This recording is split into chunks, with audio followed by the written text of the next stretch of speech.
यह अनुभाग बंद के स्वामियों का वर्णन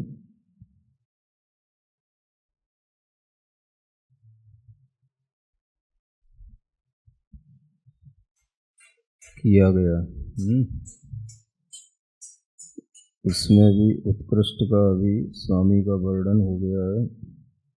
अब जगन्य अनुभाग बंद के स्वामी का कथन करते हैं। वंड चौक्कम असत्थम मसत्थम पढ़ेंगे। उपघादो खबग घादि पड़वीशम तीसाड़ मबर बंधो सग सग बोच्छेद ठाड़म में। वंड चौक्कम है ना, ये वर्ण चतुष्क कहलाते हैं, जो असत्थ माने अप्रशस्त हैं, उनको यहाँ असस्त कहा गया। जो अशुभ हैं वर्ण जो शुभ भी होते हैं अशुभ भी होते हैं, उनमें से अशुभ वर्ण आदि चारों का और उपघात का उपघादो और इसके साथ साथ खवग घादी पड़वीशम। घादी माने घातिया कर्मों की, पड़वीशम माने 25 प्रकृतियां वो लेना जो छपण होने वाली हैं। खवग माने क्षय होने वाली होती हैं या छपक श्रेणी में होती हैं। इन सब प्रकृतियों का 25 प्रकृतियों का ये, और तीसाणम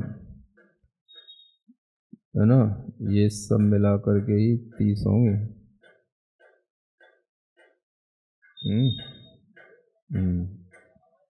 वर्ण चतुष्क, उपघात 5 और 25 इस तरह से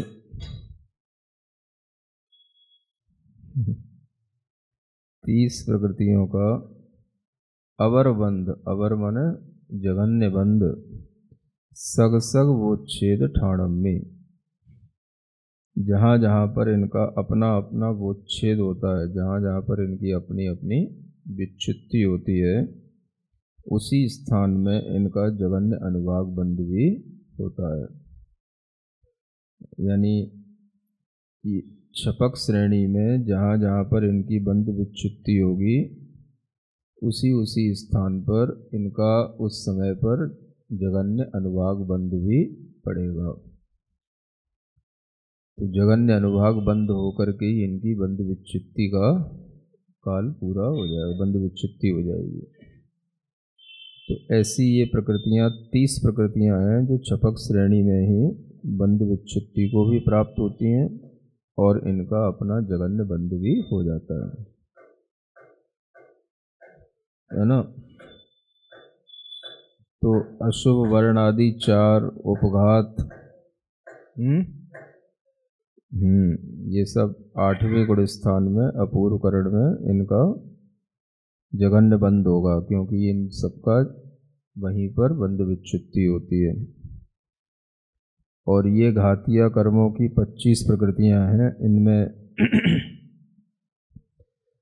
वही ज्ञानावर्णी की 5 प्रकृतियां हैं, दर्शनावर्णी की 4 हैं, अंतराय की 5 हैं, ये सब। तो ये ज्ञानावर्णी की 5, दर्शनावर्णी की 4, अंतराय की 5, ये सब 10वें गुण स्थान में ही इनका लास्ट बंद होता है। तो वहीं पर इनकी बंध विच्छित्ति होगी और वहीं पर इनका जघन्य कहाँ होगा इनका।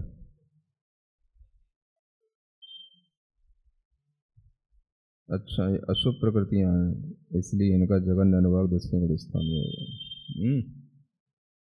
हाँ, कुछ इसलिए होगा ना, कुछ बताया तो करो क्या होगा। तो 25 प्रकृतियों में 5, 5, 10 और 4, 14 प्रकृतियां ये हो गई। इसके अलावा कुछ और प्रकृतियां भी हैं। दर्शनावर्णी की 4 प्रकृतियों के अलावा ये निद्रा प्रचला,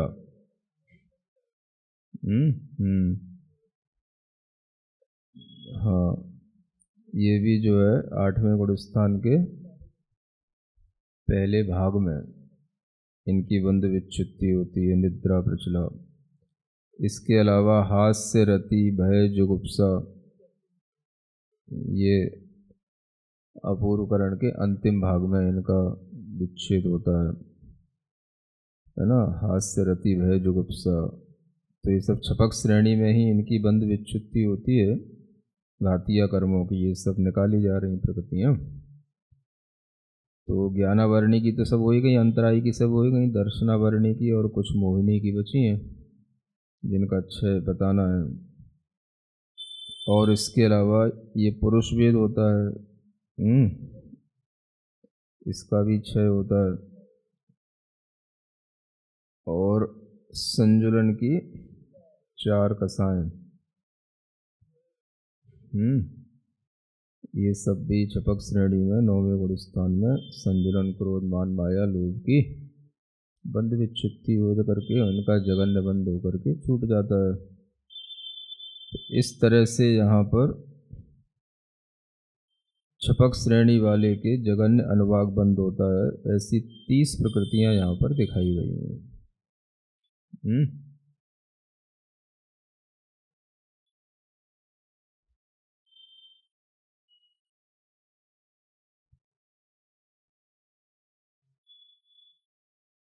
ठीक है, बाकी की क्यों नहीं है तो वो आगे आ रही हैं। तो आगे उन सब का वर्णन भी आ रहा है। अणथीड़तियम मिच्छम मिच्छे अयदेहु विदीय कोधादि देशे तदीय कसाया संयम गुण पश्चिमे सोलम।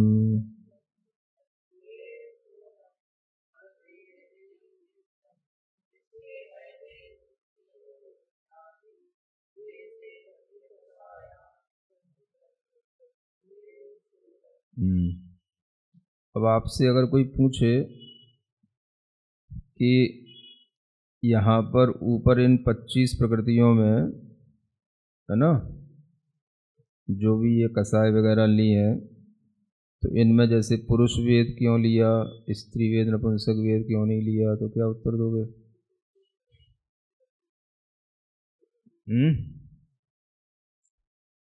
पुण्य प्रकृति तो क्या हो गया? पुण्य पाप से क्या मतलब? यहाँ तो जगन्य अनुभाग बंध के स्वामी बताए जा रहे हैं ना। तो यहाँ पर पुरुष वेद को तो लिया, स्त्री वेद, नपुंसक वेद को क्यों नहीं लिया? तो हेतु सही बोलना चाहिए ना, पुण्य प्रकृति क्या हेतु है, तो इसलिए पूछ रहा था। पुरुष वेद को लिया, स्त्री वेद, नपुंसक वेद क्यों नहीं लिया? क्योंकि यहाँ पर क्या ग्राउंड बनाया गया कि जिनकी छपक श्रेणी में बंध विच्छित्ति होती है। तो स्त्री वेद की बंध विच्छित्ति कहाँ होती है? दूसरे गुण स्थान में। नपुंसक वेद की बंध विच्छित्ति कहाँ होती है? पहले गुण स्थान में। इसलिए इनको यहाँ पर नहीं लिया गया, ऐसा बोलना। अब घाती कर्म की 25 प्रकृतियां लेनी है, तो इन्हीं को क्यों ले लिया, बाकी का क्यों नहीं लिया? अनंतानुबंधी कसाय क्यों नहीं ली, है ना? अप्रत्याख्यान प्रत्याख्यान क्यों नहीं ली? 3 निद्राएं हैं बड़ी बड़ी, उनको क्यों नहीं लिया? निद्रा प्रचलाई क्यों ले लिया? तो 25 प्रकृतियों में आपने ये कैसे छांट ली? यहाँ पर तुझे 25 कहा गया था, आपने कैसे छांट ली है 25? तो इसका हेतु क्या देखना कि ये छपक श्रेणी के गुणस्थान नहीं है और छपक श्रेणी में इनका कोई जगन्नबंध का समय नहीं आता, है ना। तो इसलिए जो है 3 निद्राएं, जो बड़ी निद्राएं हैं, उनको भी यहाँ पर नहीं लिया 25 प्रकृतियों में। तो इस हेतु से इनको देखना, इसलिए ये आगे बताया जा रहा है। अड़थीड़तियम, अण माने अनंतानुबंधी और थीड़ त्रिक माने स्त्यान गृद्धि प्रचला प्रचला और निद्रा निद्रा, इनको थीड़ त्रिक कहते हैं। स्त्यान गृद्धि त्रिक तीन का समूह कहते हैं। तो इस तरह से अनंतानुबंधी की 4 कसाएं, स्त्यान गृद्धि की 3 और मिच्छम माने मिथ्यात्व प्रकृति, ये सभी मिच्छे माने मिथ्यात्व गुण स्थान में इनका जगन्य अनुवाक के साथ बंद होता है ना।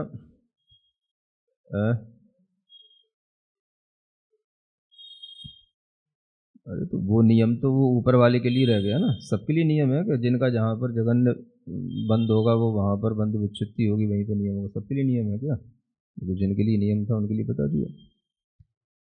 तो अनंतानुबंधी 4 कसाए हैं, स्त्यान गृद्धि आदि 3, ये 4 और 3 7 और 1 मिथ्यात्व, ये 8 प्रकृतियां मिथ्यात्व गुण स्थान में ही इनका जगन्य अनुभाग के साथ बंद होता है ना। तो इन प्रकृतियों को वह मिथ्यात्व दृष्टि जीव ही इनका जगन्य बंद करेगा।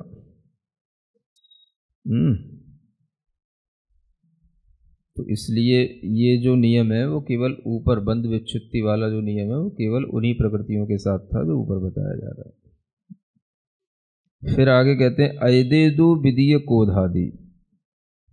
तो अयत माने असंयत में, जो असंयत गुण स्थानवर्ती चौथा गुण स्थान है, उसमें दूसरा जो क्रोध आदि है, अप्रत्याख्यान की 4 कसाएं हैं, उसमें जो है उन कसायों का असंयत सम्यक दृष्टि जीव में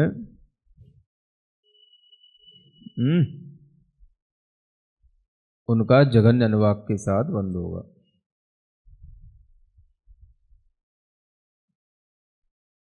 है ना। असंयत में इन कसायों का जगन्य बंद होगा, क्योंकि चौथे गुण स्थान तक अप्रत्याख्यान कषाय का बंद होता है, उदय भी होता है। तो जिन भी ये सब जगन्य अनुभाग बंद पड़ेगा, तो ये सब अगर अशुभ प्रकृतियां हैं तो उनमें ये सब अशुभ प्रकृतियां हैं, है ना। अशुभ प्रकृतियों में जगन्य अनुभाग बंद किससे पड़ेगा? संक्लेश से कि विशुद्धि से? विशुद्धि से।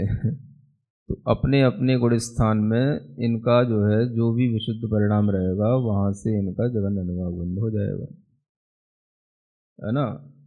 ऐसे ही देशे तदीय कसाया, देशे माने देश संयत गुण स्थान में तीसरी कसाय है प्रत्याख्यानावरणी 4 कसाएं, है ना, इनका जगन्य अनुभाग बंद होगा।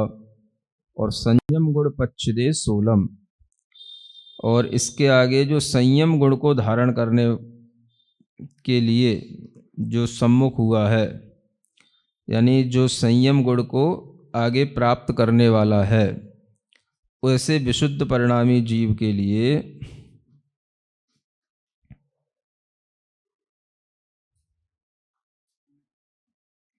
अच्छा, ये कितनी सब मिला के 16 हो गई क्या? अच्छा, तो ये कहने का मतलब है कि जो ये 16 प्रकृतियां हैं, ये 16 प्रकृतियां इन गुण स्थानों में तो इनका बंद होगा, लेकिन विशुद्धि के साथ होगा। तो विशुद्धि कब बनेगी? जब ये संयम गुण को प्राप्त कर रहा होगा, है ना। तो संयम गुण को प्राप्त करने के जब ये सम्मुख होगा, संयम के अभिमुख होगा, है ना, माने संयमी बनने के सप्तम गुण स्थान के अभिमुख होगा, तब चौथे गुण स्थान वाले का, पांचवें गुण स्थान वाले का, है ना, और पहले गुण स्थान वाले का भी, क्योंकि पहले गुण स्थान से भी 7वां गुण स्थान होता है, चौथे से भी होता है और 5वें से भी होता है। तो अनंतानुबंधी 4 कसाय, स्थान गृद्धि और मिथ्यात्व का भी जगन्य बंद मिथ्यात्व गुण स्थान में तो होगा, लेकिन उस मिथ्या दृष्टि जीव के लिए होगा जो संयम गुण के सम्मुख हो रहा है, माने उसकी विशुद्धि तभी बढ़ती जाएगी और इनका जो है बंद उस समय पर हो रहा होगा। तो ये इस तरह से जघन्य अनुवाग बंध का ये स्वामी बन जाएगा। मिथ्या दृष्टि जीव जो संयम गुण को धारण करने के अभिमुख है, वह इन 8 प्रकृतियों का मिथ्यात्व गुण स्थान में जघन्य अनुवाग बंध करेगा। ठीक है। बाकी की जो अप्रत्याख्यान 4 कसाएं हैं, वो चौथे गुण स्थान वाला जो संयम गुण के अभिमुख होगा, तो वो उनको बांध भी रहा होगा और जघन्य अनुवाग का भी बंद करेगा, क्योंकि विशुद्धि परिणाम से वो आगे बढ़ रहा है। तो उसके लिए उस समय पर जघन्य अनुवाग बंद इन कषायों का होगा, प्रत्याख्यान कषायों का, चौथे गुण स्थान में। 5वें गुण स्थान में प्रत्याख्यान कषायों का हो जाएगा। तो 8 प्रकृतियां तो वो हो गई और 4 ये हो गई। इस तरह से 16 प्रकृतियां हो गई जो संयम गुण को धारण करने के सन्मुख हुए जीव के लिए इनका विशुद्ध परिणामों के साथ में जघन्य अनुवाग बंध होता है। संयम गुण पच्छदे, पच्छदे का मतलब है जो बाद में संयम गुण को प्राप्त करने वाला है ना। संयम गुण के पश्चिमे, जिसके आगे या पीछे जो है बाद में जिसको संयम गुण की प्राप्ति होने वाली है, उसके लिए संयम गुण पच्छदे। तो ऐसे ये विशुद्ध परिणामों के साथ में अपने अपने गुण स्थान में और उन गुण स्थानों को छोड़ते हुए अंतिम समय में यह उन विशुद्ध परिणामों के साथ इनका जघन्य बंध करके आगे बढ़ेगा। ये इन 16 प्रकृतियों के बारे में बता दिया गया। अब आगे कहते हैं आहारमप्पमत्ते पमत्त शुद्धेय अरदिशो गाढ़म नरतिरिये सुहुमतियम वियल वेगुब्ब छक्काओ।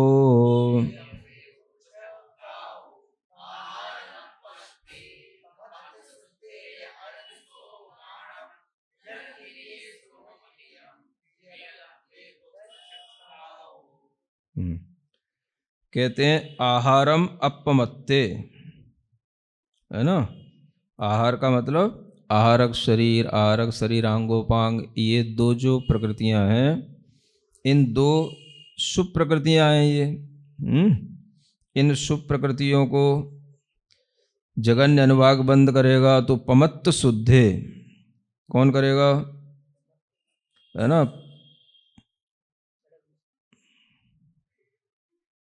नहीं, बंद तो 7वें गुण स्थान में होता है इनका, 6वें गुण स्थान में तो इनका उदय आता है, इतना तो याद रखो।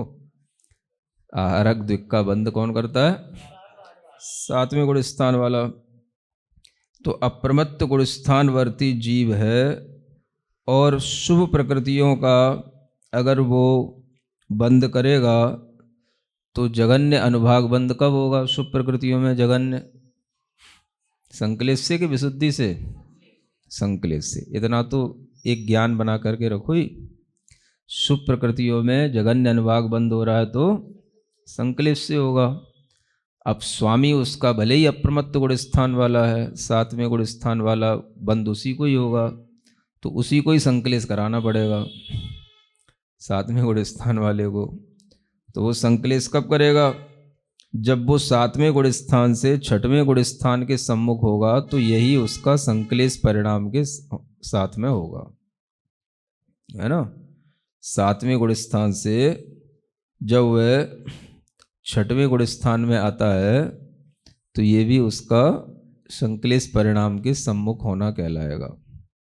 तो इसी संकलेश से जो है करेगा तो 7वें गुण स्थान में ही, लेकिन गिरते हुए संकलेश परिणामों के साथ में प्रमत्त गुण स्थान के सम्मुख जब होगा, तब वह इन आहारक शरीर अंगोपांग का इनका जघन्य अनुवाग के साथ बंध करेगा, है ना।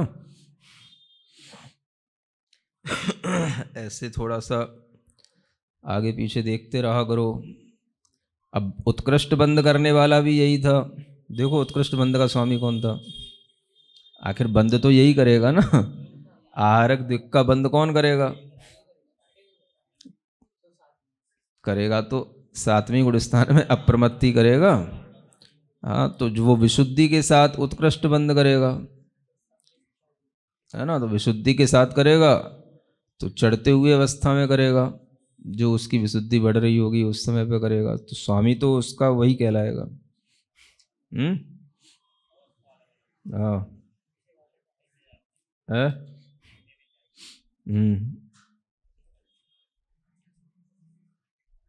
बताया था ना आरक का भी,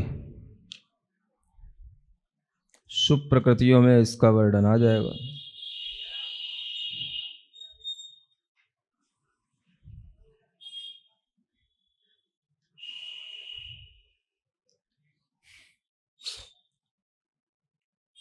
आहारक शरीर और आहारक शरीर अंगोपांग।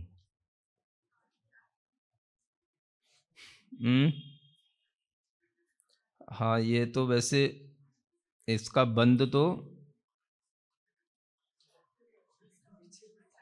हाँ विच्युति 8वें गुण स्थान तक होती है ना।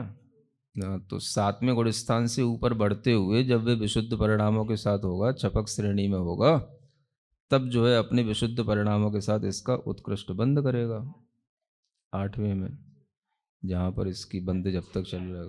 हाँ तो ये वहाँ पे चलेगा उत्कृष्ट बंध। और जघन्य बंध जब वह 7वें से गिरते हुए नीचे 6वें में आएगा तो उसका संकलित परिणामों से जघन्य बंध होगा। इस तरह से समझना होगा।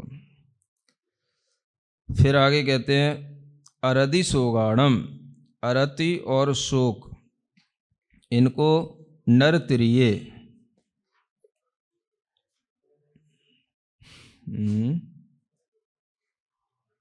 अरति और शोक को नर तिरिये,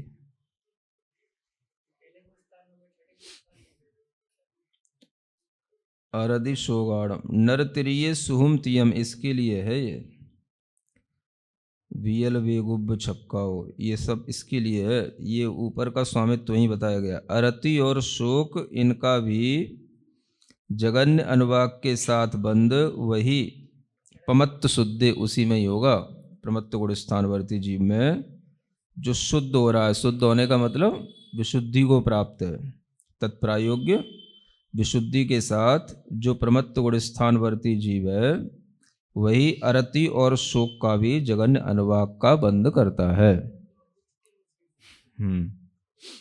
अरति और शोक की, है ना, चूंकि ये दोनों प्रकृतियां अशुभ हैं। हाँ तो 6वें गुण स्थान में ही इनका बंध विच्युति भी होती है, तो 6वें गुण स्थान में ही इनका जो भी विशुद्धि परिणाम होगा उस विशुद्धि परिणाम के साथ ही इनका अनुभाग बंध जगन्य होगा। अब इसके लिए 7वें गुण स्थान में जाते हुए ऐसे कहने की जरूरत नहीं है। 6वें गुण स्थान में ही जो तत्प्रायोग्य विशुद्धि होगी उसी विशुद्धि के साथ में वह जगन्य अनुभाग के साथ इसका बंध करेगा। हर जगह नहीं लगाया जाता है। हाँ 7वें में तो है ही नहीं, 6वें ही गुण स्थान में इसकी बंध विच्छुत्ति है। तो 6वें ही गुण स्थान संबंधी इसके जो विशुद्धि के परिणाम होंगे उसी परिणाम के साथ वह अरति और शोक का जगन्य अनुभाग का बंध करेगा। ये हो गया। अब इसके लिए है ये नर तिरिये, माने मनुष्य और तिर्यंच, ये बंद करते हैं जगन्य अनुभाग के साथ में किन प्रकृतियों का? सुहुम तियम, सुहुम त्रिक माने सूक्ष्म, अपर्याप्त और साधारण, इसको सूक्ष्म त्रिक कहते हैं। सूक्ष्म के साथ अपर्याप्त भी नामकर्म और साधारण शरीर नामकर्म इनका, और इसके साथ में विकल, है ना, विकल माने वही 2 इंद्री 3 इंद्री 4 इंद्री, और वैगुब्यक सृट, वैगुब्य छक्क जिसको बोलते हैं। हाँ वैक्रियक शरीर, वैक्रिय शरीर अंगोपांग, है ना, देवगति देवगत्यानुपूर्वी, नरकगति नरकगत्यानुपूर्वी, ये वैक्रियक सटक कहलाता है। तो इन सब प्रकृतियों का भी जगन्य अनुभाग जो पड़ता है वह मनुष्य या तिर्यंच ही करता है।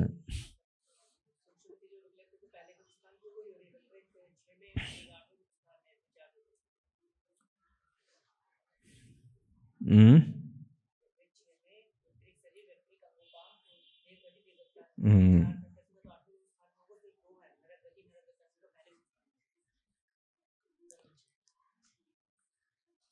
अब सबके साथ एक ही नियम नहीं लगाना, यहाँ पर सिर्फ इतना कहा गया है मनुष्य और तिर्यंच, यानी ऐसा नियम नहीं है जैसा तुम बता रहे हो। अगर ऐसा होगा तो फिर वो छपक श्रेणी में ही केवल मनुष्यों के लिए रह जाएगा, ऐसा नहीं। मनुष्य और तिर्यंच दोनों ही इसके जघन्य अनुवाक का बंध सामान्य रूप से करते हैं, वो नियम सब जगह नहीं लगता बंध विच्छित्ति वाला। तो ये यहाँ पर सामान्य से जो मनुष्य और तिर्यंच हैं, ये सूक्ष्म अपर्याप्त साधारण ये जो अपनी अशुभ प्रकृतियां हैं, इनको जघन्य बंद करेंगे तो जो उनकी अपनी तत्प्रायों की जो विशुद्धि होगी, उस विशुद्धि के साथ में मनुष्य भी कर सकता है और तिर्यंच भी कर सकता है। इसका अभी अपने गुण स्थानों से कोई लेना देना नहीं है। तो इस तरह से जघन्य अनुवाक बंध का ये स्वामी बता दिए। ठीक है, आगे कहते हैं सुर निर्ये उज्जोवो राल दुगम तम तमम्मि तिर्य दुगम नीचम च तिगदि मध्यम परिणामे थावरे यखम।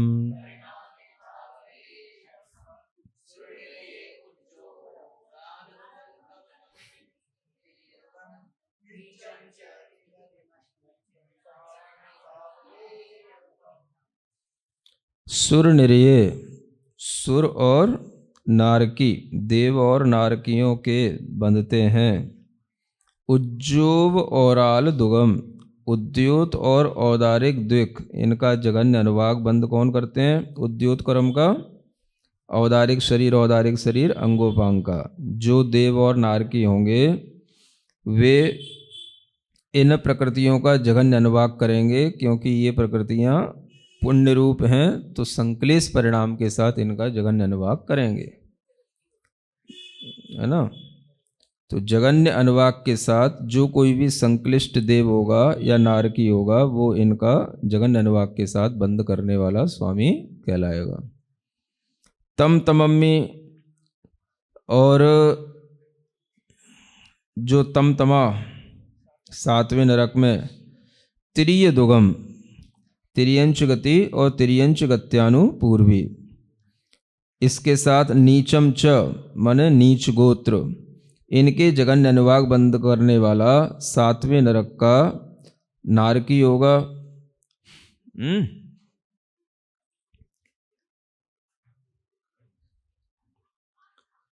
तो ये प्रकृतियां जघन्य अनुवाक बंद के साथ नारकी जीव के लिए तिर्यंच गति तिर्यंच गत्यानुपूर्वी का इनके लिए बंद होगा, और नीच गोत्र का भी।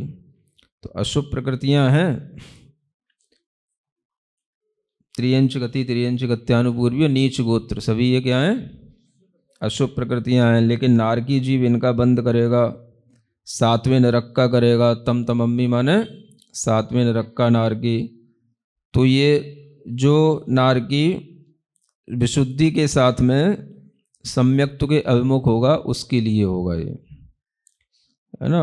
वो जघन्य अनुवाक बंध का स्वामी होगा। और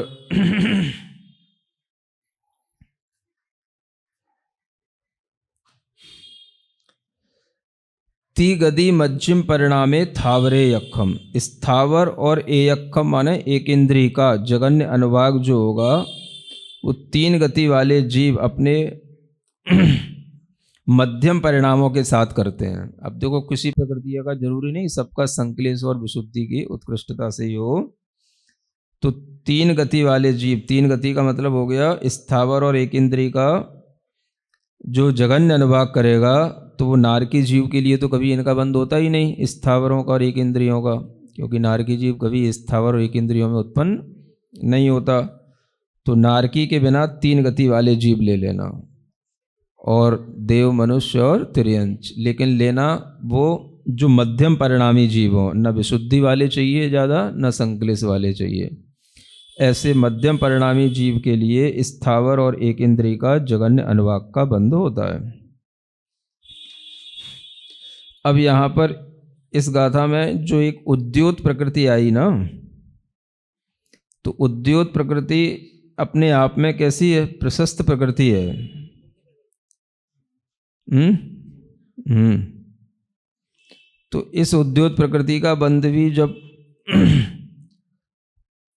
होगा तो वह कैसे होगा? जगन्य अनुवाक के साथ में इसका बंध होता है तो संक्लेश परिणाम के साथ ही होगा, है ना। इसलिए इसको ऐसे जानना है यहाँ पर, उद्योत प्रकृति ये प्रशस्त है। तो जो भी देव और नार की संक्लेश परिणामों के साथ में उद्योत प्रकृति का बंध करेंगे वो इसका जगन्य अनुवाक के साथ बंध कर लेंगे। इस तरह से इन प्रकृतियों के ये स्वामियों का वर्णन किया जा रहा है। सोहम मोत्यतावम तिथियरम अविरदे मनुष्यमे चदुगदि वाम किलिट्ठे पंडस्य दुवे विसोहिये।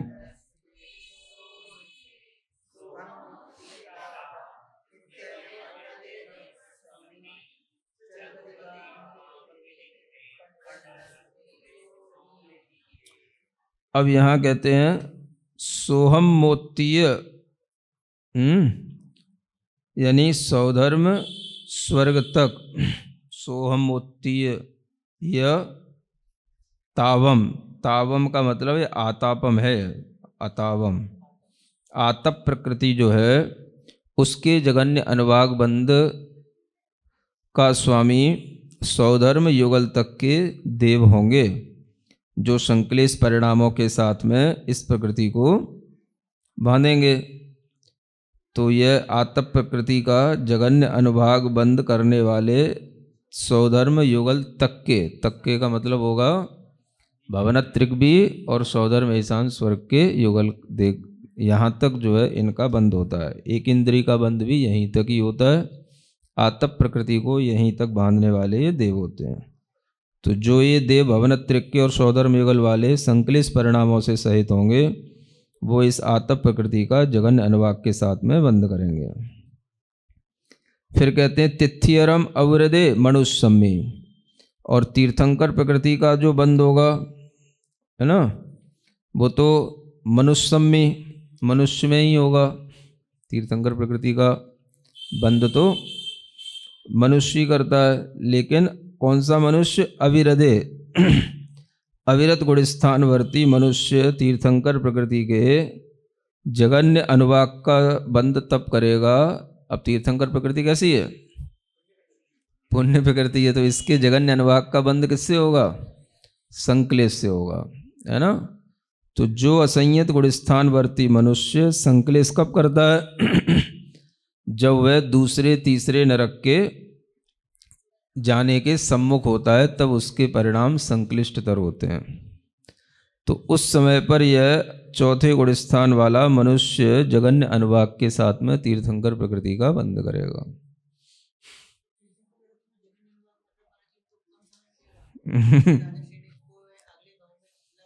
नहीं, समय तो स्थिति पर निर्भर हो गया। अब ये अनुभाग, जैसे कल देवायु का अनुभाग के बारे में बताया, देवायु का अनुभाग कैसा होगा, ऐसे ही तीर्थंकर प्रकृति का अनुभाग कैसा होगा।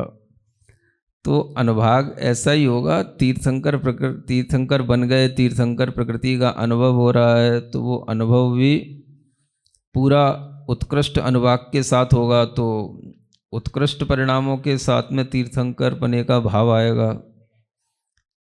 टाइम क्यों लगा देती बीच में? लंबे टाइम आ गया तो स्थिति बंद हो गया, टाइम आ गया तो स्थिति बंद हो गया। मैं तीर्थंकर हूँ, इस तरह की जो अनुभूति होती है ये अनुभाग बंद के माध्यम से होगी। तो इस अनुभाग बंद में अनुभव होता है।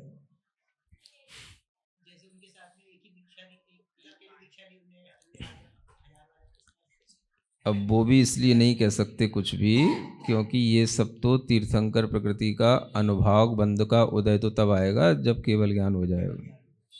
इसका उदय तब होता है। तो अब जिसने जगन्य अनुभाग बांध रखा है तो वो जगन्य रूप से ही कैसे अनुभव करेगा कि मैं तीर्थंकर हूँ? तो वो अपनी समझ की बातें नहीं है।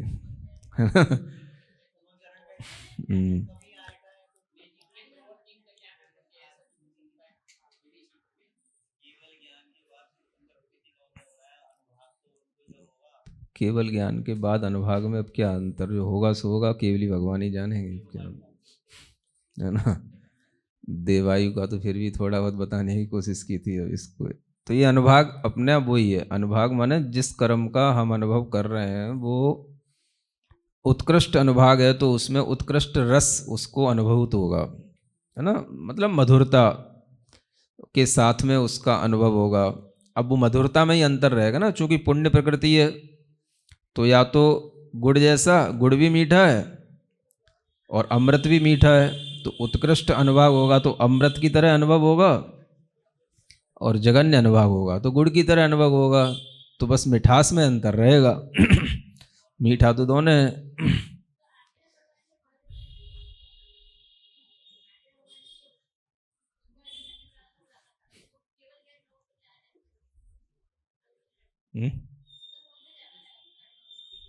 समोसरण ज़्यादा लगना, कम लगना, समोसरण में कम लोग होना, ज़्यादा लोग होना, ये बात इस पर नहीं आती। समोसरण में तो कम लोग किसी के नहीं होते ना, समोसरण तो सबके ही भरे रहते हैं। समोसरण तो सभी के भरे रहते हैं। छोटा बड़ा समोसरण तो हाइट के हिसाब से होगा। अब तेरी हाइट 5 फुट की और 12 फुट का समोसरण दे देंगे तो क्या लगेगा। तो शोभित भी तो होना चाहिए। तो टाइम भी तो एज के हिसाब से होगी ना। तो उनकी 84 लाख पूर्व की आयु है, उनकी 70 वर्ष की आयु है, तो टाइम भी तो एज के हिसाब से ही आएगा ना। उससे क्या मतलब होता है, जब तुम्हारी एज ही इतनी है, हाइट ही इतनी है, तो समोसरण की स्थितियां उतनी रहेंगी, उससे क्या लेना देना। तो इसलिए मैं कह रहा हूं ये सिर्फ अनुभव की बात है कि जो अपने को अनुभव होता है ना। जैसे मनुष्य आयु का भी आपको अनुभव ये होना मैं मनुष्य हूं, ऐसे ही अब आप तीर्थंकर बन गए, राजा बन गए, तो राजा बन करके भी राजापने का जो अनुभव होता है वो सबको एक जैसा नहीं होता, है ना। तो वो राजापने का अनुभव जिसके अंदर उत्कृष्ट वह अनुभाग होगा, तो उसी को जो है वो मधुरता का अनुभव मिष्टता के साथ में आएगा। तो मधुरता की क्वालिटी का अंतर है, वो अनुभव की क्वालिटी का अंतर है। मीठा तो गुड़ भी है और मीठा अमृत भी है, लेकिन गुड़ की क्वालिटी वाला जो अनुभाग है वो अलग है और अमृत का वाला अलग है। बस इतना समझना पड़ेगा। अमृत का स्वाद अमृत जैसे ही होता है। अरे तो गुड़ का स्वाद कैसा होता है, इससे जिसने गुड़ खाया नहीं है तो उस वो पूछे अगर गुड़ का स्वाद कैसा होता है, तो उससे यही कहना पड़ेगा ना, जिस गुड़ का स्वाद गुड़ जैसा होता है। अरे तो जब जिसने खाया होगा वही जानेगा ना। अब जिसने खाया नहीं है वो पूछे, तो मान लो आपने अमृत नहीं खाया, मैंने खाया, अब मैं आपको कैसे बताऊंगा कि अमृत का स्वाद कैसा होता है। तो जो खाएगा उसी को पता पड़ेगा ना। है अब वो तो अलग बात है, गुड़ शक्कर से अच्छा होता है, वो अलग बात है। अमर से मतलब नहीं है, अमर तो अमृत खाते ही हैं, लेकिन अमृत का जो आस्वादन होता है, उससे जो तृप्ति होती है, उसका जो अपना मधुरता होती है, वो अनुभव गुड़ और शक्कर खांड से भी बढ़ करके होती है। हाँ, तो वही चीज़ है, संतोष वाली बात है, तृप्ति वाली बात है, भीतर से यह फीलिंग जो आती है। तो तीर्थंकर में भी सबकी एक जैसी अनुभाग बंदगी शक्तियां नहीं होंगी, इसलिए सबके तीर्थंकरों के एक जैसे अनुभाग के अनुभव नहीं होंगे,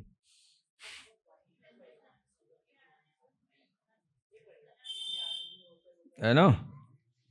तो जो भी नरक जाने के सम्मुख होगा वह सम्यक दृष्टि जीव ही जगन्य अनुभाग को बांधेगा। चौथे गुण स्थान पर फिर कहते हैं चतुगति वाम किलिट्ठे, यानी चारों गतियों के वाम जीव, वाम माने वही संकलेश वाले जीव, मिथ्या दृष्टि जीव, और क्लिष्ट माने क्लेशित जीव। पंडस्य दुवे विशोहिये, यानी 15 प्रकृतियों के तो चारों गतियों के जीव जो है, और दुवे माने 2 प्रकृतियां, इनको विशुद्धि के साथ में जगन अनुवाग करने वाले होते हैं जीव। कौन सी 15-2 बची जो आगे बताई जा रही हैं? अच्छा, माने आगे बताई जाने वाली 15 प्रकृतियों को तो चारों गतियों के संक्लेश वाले जीव बांधेंगे जगन्य अनुवाग के साथ, और जो 2 प्रकृतियां हैं उनको चारों गति के विशुद्ध परिणाम वाले जीव जगन्य अनुवाग के साथ बांधेंगे। ये अंतर है। वो 15 और 2 प्रकृतियों के नाम आगे बता रहे हैं। परघाद दुगम तेजदु तसवंड चौकणमिण पंचिंदी अगुरुलहुम चकिलिट्ठे इत्थिणमुंसम विसोहिये।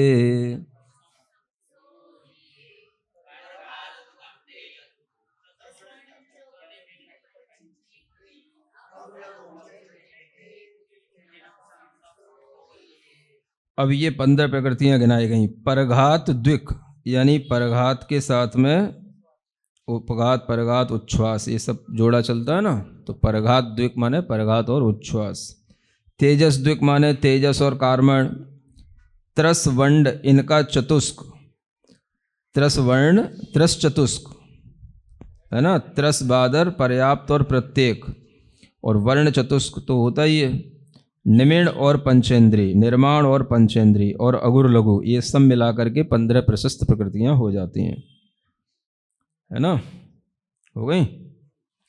परघात, उच्छ्वास, तेजस शरीर, कार्मण शरीर, त्रस बादर पर्याप्त प्रत्येक, और वर्ण चतुष्क 4, निर्माण, पंचेंद्री और अगुर लघु, ये 15 प्रकृतियां प्रशस्त प्रकृतियां हैं। इनको चारों गति संबंधी कोई भी जीव संक्लेश परिणामों के साथ में जगन्य अनुवाग बंद कर लेगा।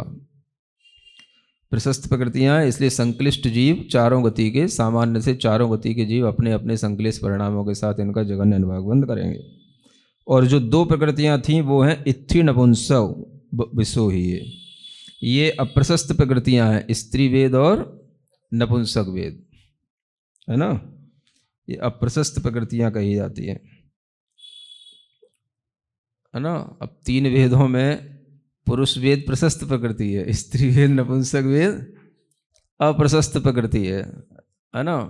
अब तुम कहो भेदभाव क्यों करते हो? हम करते हैं ये तो स्वभाव ही है, कर्म प्रकृतियों के फल से ही होता है। तो ये अप्रशस्त प्रकृतियों के जगन्य अनुवाग बंद करने वाले जीव विशुद्ध परिणाम के साथ करेंगे, तो चारों ही गतियों में इनका बंद होता है। चारों ही गति के जीव अपनी अपनी जो भी उनकी विशुद्धि परिणाम होंगे उस विशुद्ध परिणाम के साथ वे अपना इन प्रकृतियों का जगन्य बंद कर लेंगे। वो जगन्य अनुवाग बंद के स्वामी कहलाएंगे। इतना ही पर्याप्त।